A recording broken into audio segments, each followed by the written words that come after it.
क्या Donald Trump की कुर्सी खतरे में है? ईरान के खिलाफ हताशा में गालियों का इस्तेमाल करके अमेरिकी राष्ट्रपति डोनाल्ड ट्रंप बुरी तरह फंस गए, घर में ही घिर गए। विपक्षी सांसदों की तरफ से उनके खिलाफ 25वें संशोधन के तहत अविश्वास प्रस्ताव लाने की मांग तेज हो गई है। कम से कम 5 सांसदों ने ट्रंप को हटाने के लिए इस कानून का इस्तेमाल करने की वकालत कर दी।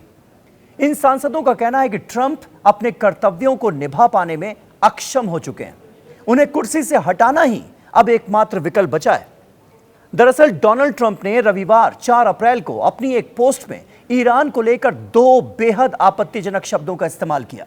शायद ही किसी राष्ट्राध्यक्ष ने कभी किसी के लिए पब्लिकली ऐसे अल्फाज इस्तेमाल किए हों।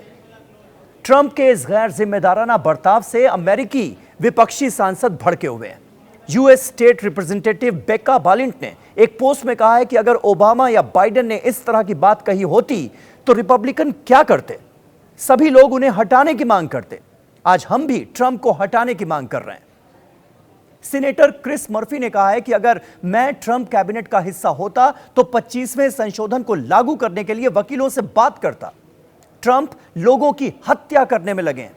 इसी तरह कांग्रेस सदस्य यास्मीन अंसारी ने कहा है कि राष्ट्रपति ट्रंप पागल हो चुके हैं। उनके खिलाफ प्रस्ताव लाने का यही सबसे सही समय है, क्योंकि ट्रंप की वजह से पूरी दुनिया खतरे में पड़ गई है।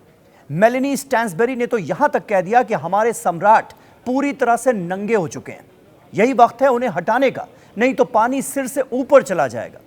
यहां आपको बता दें कि अमेरिका में राष्ट्रपति को पद से हटाने को लेकर 25वें संशोधन के तहत एक कानून तैयार किया गया था। इसमें राष्ट्रपति की अचानक से मौत हो जाने या असमर्थ हो जाने पर आगे का विकल्प बताया गया है।